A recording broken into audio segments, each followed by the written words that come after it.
इस कोरोना काल में आपके मन में बहुत सारी जिज्ञासाएं होंगी, बहुत सारे प्रश्न आपके जहन में आते होंगे, जिन सवालों के आप जवाब ढूंढना चाहते होंगे। ऐसे ही कुछ सवालों के जवाब हमने प्राप्त करने के लिए फोन किया है राकेश कुमार अग्रवाल, जो कुलपहाड़ जिला महोबा उत्तर प्रदेश से हैं, जो शिक्षाविद हैं, पत्रकारिता से भी जुड़े हैं और मोटिवेशनल स्पीकर हैं। आइए सुने इनको। सर, कार्यक्रम एक जंग जिंदगी की में आपका स्वागत करते हुए हम सबसे पहला क्वेश्चन जो आपसे पूछना चाहेंगे वो ये है कि कोरोना ने जिस तरह का भय का वातावरण पैदा किया है, क्या उससे इतना डरने की जरूरत है? आपने बड़ा ही अच्छा सवाल किया है कि कोरोना ने जिस तरह से भय का वातावरण पैदा किया है, क्या वाकई उससे इतना भयभीत होने की जरूरत है? देखिए, मैं सबसे पहली बात तो ये कहना चाहता हूं, ये फियर ऑफ अननोन है, ये अज्ञात का भय है। अगर हम सब इतना भयभीत हो जाएंगे तो इससे उबरने में हमें वर्षों लग जाएंगे, लोग डिप्रेशन में चले जाएंगे। और मेरा मानना है कि अकारण भयाक्रांत होने की जरूरत नहीं है। याद रखिए, मेरा मानना है कि दुनिया में ऐसा कोई भी वायरस नहीं है जो पूरी मानव सभ्यता को अपने शिकंजे में ले ले या चपेट में ले ले। बस जरूरत है कुछ एहतियात बरतने की, पुनर्विचार करने की जरूरत है अपनी जीवन शैली पर, अपनी कार्यशैली पर। अगर हम इन 2-3 बातों पर ध्यान रखें, कहते हैं ना, ये बुरा वक्त है और बुरा वक्त भी जल्दी ही कट जाता है। तो इसलिए इतना ज्यादा निराश होने की जरूरत नहीं है, इतना ज्यादा भयभीत होने की जरूरत नहीं है कि कोरोना काल में हम अपने आप को बंद कर लें और अपने आप को इस तरह से डरा लें कि जिसके कारण आगे की जिंदगी हमें नॉर्मल लाइफ के रूप में बिताने में मुश्किलें खड़ी हो जाएं। जी सर। सर, अगला सवाल हमारा आता है कि कोरोना ने आम और खास सभी का जीवन प्रभावित किया है, किस तरह से जीवन बदला है? ये बहुत सही सवाल पूछा है सर आपने कि कोरोना ने आम और खास सभी का जीवन प्रभावित किया है। और सवाल आपने जो किया है कि इससे किस तरह से जीवन में बदलाव आया है, किस तरह से जीवन हमारा आपका बदला है, बहुत अच्छी बात है। देखिए, हर देश, हर काल में, हर समाज में लगातार परिवर्तन होते रहते हैं और परिवर्तन ये प्रकृति का नियम भी है। जब भी कभी कोई आपदा आती है तो थोड़ा बहुत कुछ ना कुछ बदलाव आता है।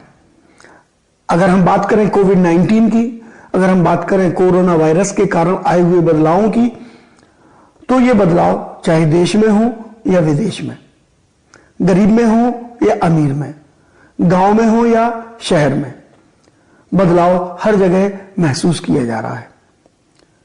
आप इसको इस बात से ज्यादा बेहतर तरीके से समझ सकते हैं कि एक छोटे बच्चे बाजार जाते हैं और वहां पर दवा की दुकान से वो मास्क और सैनिटाइजर मांगते हैं तो समझ में आता है कि वाकई बदलाव हो रहा है। जब हम किसी शादी समारोह में जाते हैं, वहां चंद लोग मिलते हैं, दूल्हा भी मास्क लगाए है, दुल्हन भी मास्क लगाए है, साथ में पंडित जी भी जो शादी के संस्कार पूरे करा रहे हैं वो भी मास्क लगाए हुए बैठे हैं, तो समझ में आता है कि वाकई समाज में काफी कुछ बदल रहा है।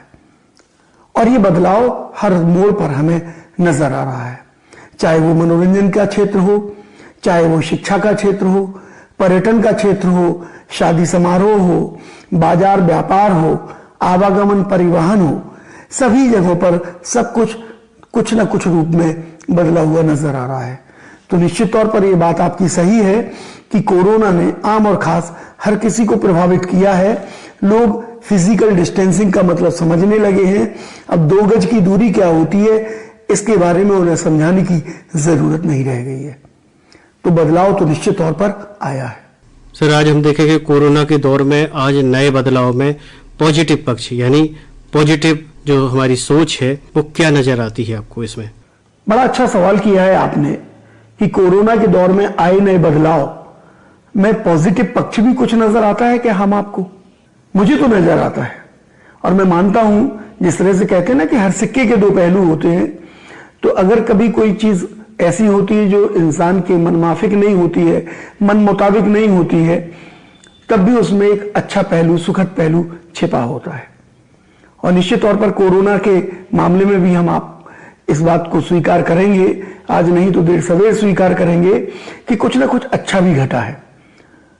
कुछ मोटी मोटी अगर बातें करें तो जो आपाधापी थी, जो चूहा दौड़ थी, निश्चित तौर पर इसमें थोड़ी सी कमी आएगी। पैसे के पीछे जो लोग भाग रहे थे और काम के पीछे जो भागम भाग थी, लोगों के लिए ना अपने पास अपने लिए वक्त था, ना अपनों के लिए वक्त था। कोरोना ने कम से कम ऐसे लोगों को भरपूर वक्त दिया है। दिन नहीं दिए, महीनों दिए हैं। आप अपने पास बैठें, अपनों के पास बैठें, चिंतन करें, मनन करें और सोचें कि क्या वाकई इतनी चूहा दौड़ करने की जरूरत है? क्या इतनी भागम भाग करने की जरूरत है? कोरोना ने एक बहुत अच्छी बात जो हम सबको सिखलाई है, वो यही बात है कि सेहत को दांव पे लगाकर हाय तौबा ज्यादा करने की जरूरत नहीं है। सबसे बड़ी चीज है सेहत। प्लीज इसको फोकस करिए, सेहत का ध्यान रखिए। अगर जान है तो जहान है। हम सब जान रहे हैं हमारी प्रकृति बेहतर हुई है। हमारी नदियां, हमारे पोखरे, हमारे तालाब, हमारे पहाड़, खनन पर अंकुश लगा, प्रदूषण कम हुआ है। एक और अच्छी बात यह हुई है कि गांव से शहरों में जो पलायन था, इसका एक नया रूप पूरे हिंदुस्तान ने देखा है कि वाकई जो शहर है, जो महानगर हैं, कहीं ना कहीं उसकी जो शिराएं हैं, उसकी जो धमनियां हैं, वो सीधी सीधी कहीं ना कहीं किसी न किसी गांव और कस्बे से जुड़ी हुई है। और जो पूरा हिंदुस्तान है, ये शहरी हिंदुस्तान नहीं है, इसे गांव और कस्बों के लोगों ने मिलकर बनाया है। एक और अच्छी बात जो इस बार अब नजर आएगी कुछ समय बाद, वो बात होगी कि निश्चित तौर पर पलायन पर अंकुश लगेगा। अब पलायन में कुछ कमी आएगी। बहुत सारे ऐसे लोग हैं जो गांव कस्बों से भागकर शहरों महानगरों की ओर गए थे, वो कहीं ना कहीं निश्चित तौर पर जब वापस लौटकर आए हैं तो सोच रहे हैं क्यों ना ही यहां पर ही छोटा सा काम की शुरुआत की जाए और अपनी मिट्टी में रहकर, अपने वतन में रहकर स्वरोजगार का बीड़ा उठाया जाए, यहीं से कोई काम की शुरुआत की जाए। तो निश्चित तौर पर यह भी एक बहुत बड़ा बदलाव है जो आने वाले कुछ वर्षों बाद हम आपको देखने में नजर आएगा। तो बहुत सारे पॉजिटिव पक्ष हैं और इसलिए हमें ज्यादा हताश और निराश होने की जरूरत नहीं है। कोरोना के इस नए दौर के साथ लोग कैसे जीवन धारा में वापस लौटें या वापस जुड़ें? बड़ा ही अच्छा आपका सवाल है कि इस नए दौर के साथ लोग जीवन धारा से वापस कैसे जुड़ें। वाकई जीवन धारा जैसा नाम है, जीवन है चलने का नाम, चलते रहो शुभ शाम। तो जीवन में एक विराम आया है, एक छोटा सा पॉज आया है। जीवन खत्म नहीं हुआ है, जीवन थम नहीं गया है। जीवन धीरे धीरे फिर गति पकड़ लेगा। एक ऐसा भी वक्त आएगा जब जीवन फिर रफ्तार भी पकड़ेगा। लेकिन एक बहुत अच्छी बात यह हुई है कि इस कोविड-19 के बाद मेलों, ठेलों, मजमों, रैलियों, तमाशों, इन सब पर विराम लग गया है। मतलब साफ है, भीड़ का हिस्सा ना बनिए, ना भीड़ में शामिल होइए और ना भीड़ में रहिए। ये बहुत अच्छी वक्त की जरूरत भी है। हम सब देख रहे हैं लॉकडाउन धीरे धीरे अनलॉक में बदला जा रहा है। मतलब जीवन की गाड़ी पटरी पर आने लगी है। तो क्यों ना एक नए सिरे से शुरुआत की जाए और जो हमारे अधिकारियों ने, वैज्ञानिकों ने, चिकित्सकों ने इसको लेकर जो दिशा निर्देश जारी किए हैं या समय समय पर जो गाइडलाइन हमें दी जा रही है, हम कृपया इसका जरूर पालन करें, इसका अनुपालन करें, क्योंकि इसमें हम और आप सबकी सेहत और भलाई एक दूसरे से जुड़ी हुई है। एक और अच्छी बात यह है कि अब होड़ करने का वक्त नहीं रहा है। सुकून और सादगी से जिंदगी को बसर करना है, जिंदगी को आगे ले जाना है। रही बात जोड़ने की, अपने से जुड़िए, अपने अपनों से जुड़िए, अपने परिवार के लोगों से जुड़िए, अपने समाज के लोगों से जुड़िए। और जुड़ने के लिए जरूरी नहीं है हमारे पास सोशल मीडिया है, हमारे पास फोन है, हमारे पास बहुत दूसरे ऐसे माध्यम हैं जिनके माध्यम से भी हम ग्रुप में मिलकर आपस में घर पे रहकर चैट कर सकते हैं, आपस में कॉन्फ्रेंसिंग कर सकते हैं, वेबिनार की तरह उनसे जुड़ के आपस में बातें कर सकते हैं। एक दूसरे का ख्याल रखिए। ये वक्त की सबसे अच्छी जरूरत है कि हम सब एक दूसरे को महत्व दें, एक दूसरे को तवज्जो दें और एक दूसरे के सहभागी बने। देखिए, कोरोना ने हमें बहुत कुछ सिखा दिया है, चाहे सैनिटाइजेशन की बात हो, चाहे स्वच्छता की बात हो, चाहे मास्क पहनने की बात हो। इन चीजों से लोग अनभिज्ञ थे। तो और क्या क्या जो सबक हैं वो ये कोरोना वायरस ने हमें सिखाए हैं। कितना शानदार आपने सवाल किया है कि कोरोना वायरस, जी हाँ, कोविड-19 से जुड़े सबक क्या है। वाकई बहुत अच्छा सवाल है आपका। कोई भी घटना दुर्घटना हो, बहुत सारे सबक दे के जाती है। और फिर अगर कोरोना की हम बात करें, इसने तो देश दुनिया को सबक दिया है, मानव समाज को सबक दिया है, मानव सभ्यता को सबक दिया है। हमें इन सबक को समझने की जरूरत है, और केवल समझने की जरूरत नहीं है, इन्हें हमें अपने जीवन पे उतारने की जरूरत है। सबसे पहला सबक तो हमारा है सेहत से जुड़ा हुआ, कि वाकई सेहत से बड़ा कुछ भी नहीं है। और सेहत की अगर बात आती है तो आज के दौर में सबसे बड़ी बात आती है इम्यूनिटी की, रोग प्रतिरोधक क्षमता की। और मेरा मानना साफ है कि हम लोगों ने बीते 10-20 वर्षों पे, खासतौर पे सेहत के नाम पे जीभ पर जो काम किया है, जी हाँ, स्वाद पर जो काम किया है, उसके कारण हमने बहुत सारी चीजें ग्रहण की हैं, लेकिन हम सेहत को भूल गए। और मैं कई बार इस बात को पहले भी बोला है कि इस 4 इंच की जीभ ने 80 किलो के आदमी को, 6 फुट के आदमी को बर्बाद कर दिया है। तो सेहत से जुड़ा सवाल सीधा है कि कृपया स्वाद को ज्यादा फोकस मत करिए, सेहत को फोकस करिए। आप अगर सेहत को फोकस करेंगे, आपका स्वास्थ्य बेहतर रहेगा, और निश्चित तौर पर आप जो चीजें खाते हैं स्वाद तो उनमें आता है। तो सबसे बड़ी जरूरत है सेहत को सहेजने की, सेहत को संभालने की। और हमारे नेचर में, खासतौर पर वेजिटेरियन में, शाकाहार में इतना सब कुछ उपलब्ध है कि अगर हम उसको रोजाना ग्रहण करते हैं तो निश्चित तौर पर इसके लिए अलग से आपको और दूसरी दवाइयों को खाने की जरूरत नहीं है। आप योग करें, आप व्यायाम करें, एक्टिव रहें, ये सेहत के लिए सबसे जरूरी बातें हैं। दूसरी अच्छी बात है जो हमें इस कोरोना ने सिखाई है या कोविड-19 ने हमें सिखाई है, वो बात है साफ सफाई की।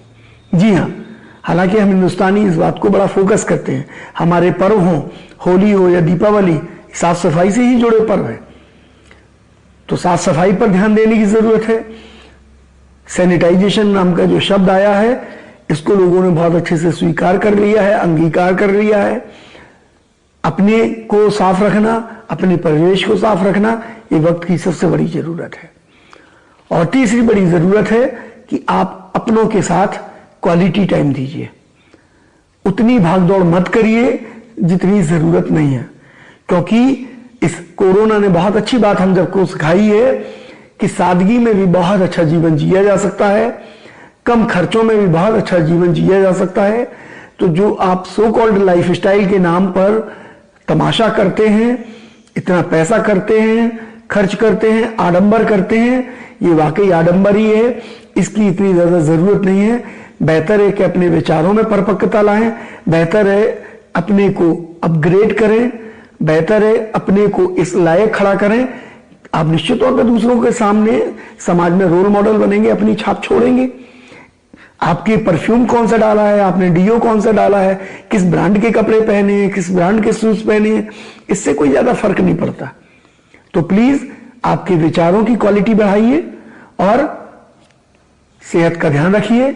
निश्चित तौर पर आप दीर्घायु होंगे, अच्छी जिंदगी जिएंगे, खुशहाल जिंदगी जिएंगे, बेहतर जिंदगी जिएंगे। सर, हमारा अंत में एक महत्वपूर्ण क्वेश्चन है कि इस नकारात्मकता के दौर में कैसे सकारात्मकता बनाई जा सकती है।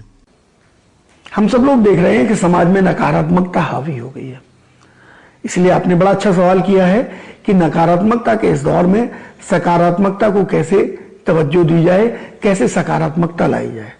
जी हाँ, तो निगेटिविटी और पॉजिटिविटी, ये दो चीजें हमेशा समाज में पैरेलल चलती हैं। जब भी नेगेटिविटी बढ़ती है, डिप्रेशन बढ़ता है, तनाव बढ़ता है और लोग दवाइयों का सहारा लेने लगते हैं, जबकि वाकई इतने बुरे हालात नहीं है। बहुत सिंपल सी बात है, बहुत सरल सी बात है। सकारात्मक होने के लिए खुद को सकारात्मक बनाना पड़ेगा।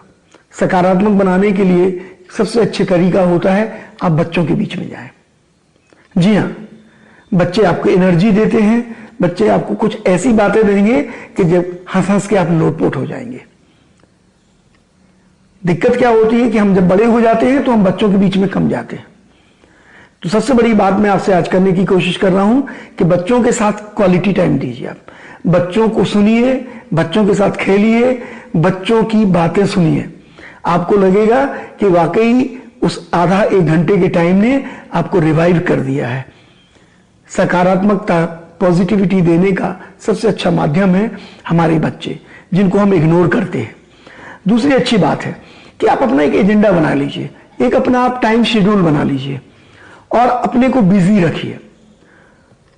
जागने के बाद से लेके बिस्तर पर जाने तक, सोने तक आपको बिजी रखना है, अपने आप को व्यस्त रखना है। अब ये आपके ऊपर है कि आप व्यस्तता में किस तरह का अपना शेड्यूल बनाते हैं।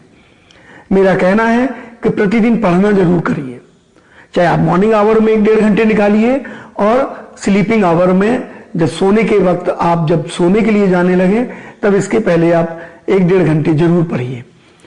बहुत अच्छी किताबें हैं डेली लाइफ से जुड़ी, अच्छे विचारों को पढ़िए, अच्छी रचनाओं को पढ़िए, कहानियों को पढ़िए, उपन्यास को पढ़िए, थॉट्स को पढ़िए और निश्चित तौर पर आप पाएंगे कि आप पॉजिटिविटी से भरपूर है। समाज के लिए कुछ अच्छा कर सके, इससे अच्छी क्या बात हो सकती है। इससे क्या होता है, आपके मन में एक पॉजिटिव विचार आते हैं। एक अच्छा आप जब करते हैं तो अच्छा फील भी करते हैं। और जरूरी नहीं इसके लिए आपको मीडिया की मदद की जरूरत हो, जरूरी नहीं है आप इसके लिए ढिढोरा पीटें, जरूरी नहीं है आप इसे फेसबुक पे डालें। आपको बस मन आया अच्छा करने का, आप किसी की हेल्प करने का मन कर रहा है, आप कर दीजिए। घरेलू कामों में भी आप मदद कर सकते हैं। हो सकता है कि आपसे जुड़े वो लोग भी जिन्होंने आपके इस रूप को नहीं देखा है, आपके इस अंदाज को देखेंगे तो खुश हो जाएंगे। दूसरों के चेहरे पे खुशी देखेंगे तो निश्चित तौर पर आप अच्छा महसूस करेंगे और इस बहाने आप नई चीज सीख लेंगे। हो सकता है जो चीज आपने इसके पहले ना सीखी हो। कोई भी ऐसा दुनिया का व्यक्ति नहीं है जो हर चीज में मास्टर हो। तो अगर इस वक्त का में आपको अगर कुछ नया सीखने को मिल रहा है तो बुराई क्या है। तो पढ़ना, नया कुछ सीखना। और दूसरी अच्छी बात है एंटरटेनमेंट, मनोरंजन। जी हाँ, आप मोबाइल के माध्यम से मनोरंजन कर सकते हैं, आप फिल्में देख के मनोरंजन कर सकते हैं, आप गाने सुन के मनोरंजन कर सकते हैं, गाना गा के मनोरंजन कर सकते हैं। आजकल ओटीटी प्लेटफॉर्म पर इतनी वेब सीरीज आ रही हैं, टेस्ट बदलने के लिए, मूड बदलने के लिए ये भी कोई बुरा नहीं है। तो थोड़ा सा बदलाव करते रहिए और ऐसी खबरें, ऐसी वो बातें, ये ऐसे वो लोग जो वाकई नेगेटिविटी से भरपूर हैं और आते ही आपको टेंशन देना शुरू कर देते हैं, चाहे वो न्यूज चैनल हो, चाहे वो इस तरह की खबरें हो या इस तरह के पड़ोसी हो, उनसे थोड़ा सा दूरी बना लीजिए। जी हाँ, ये सबसे अच्छी डिस्टेंसिंग है। फिजिकल डिस्टेंसिंग भी है और सोशल डिस्टेंसिंग भी है। और आपके पास तो बटन है, रिमोट है। आपको लगता है कि ये चीज हमको उलझन पैदा कर रही है, आपको इरिटेट कर रही है, तत्काल म्यूट का बटन दबा दीजिए, तत्काल चैनल बदल दीजिए। आप देखेंगे कि आप वाकई पॉजिटिविटी से भरपूर है। और फिर एक अच्छा सा थॉट पढ़ लीजिए, एक अच्छी सी कहानी पढ़ लीजिए, एक अच्छे से हमारे जो महान लोग हैं उनकी जीवनी को पढ़ लीजिए। आप देखिए कि वाकई उन्होंने कितना संघर्ष किया है और हम लोग तो कोई ऐसा संघर्ष कर भी नहीं रहे हैं। हमें बस थोड़ा सा बंधन में डाला गया है, हमें बस थोड़ा सा कहा गया है कि दायरों को, अपने को एक दायरों में अभी समेट लीजिए। तो देखिए कुछ भी तो ऐसा बिगड़ा नहीं है।